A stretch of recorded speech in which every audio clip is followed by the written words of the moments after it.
Guys ഞണ്ട് വല ഇടാൻ പോകുന്നതാണ്. ഇവർക്ക് ഇന്ന് രാവിലെ ഞണ്ട് വല ഇട്ടിട്ട് 2000 രൂപ ഉണ്ടായിരുന്നു. ഞണ്ട് ഇപ്പോൾ പണി നടക്കുന്നുണ്ട്.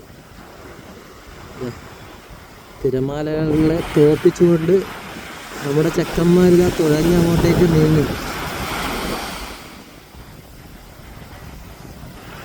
കാണുമ്പോൾ എല്ലാവർക്കും നല്ല രസമായിരിക്കും, പക്ഷെ അവർക്കെല്ലാം അറിയുള്ളൂ അതിൻ്റെ ബുദ്ധിമുട്ടെന്താണ്.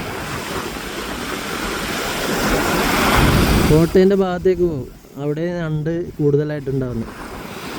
കോട്ടേൻ്റെ സൈഡിലോട്ട് പോയിട്ട് അവിടെ വലയിടും.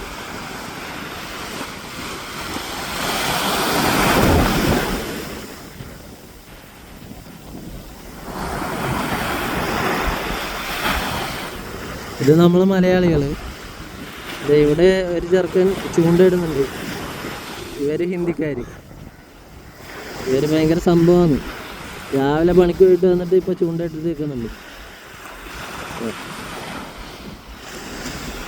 ഇവർ കോട്ടേൻ്റെ അവിടെ പോയിട്ട് വലയിടും. ഇത് വന്നു കഴിയുമ്പം അടുത്ത വീഡിയോയിൽ കാണിച്ചു തരാം.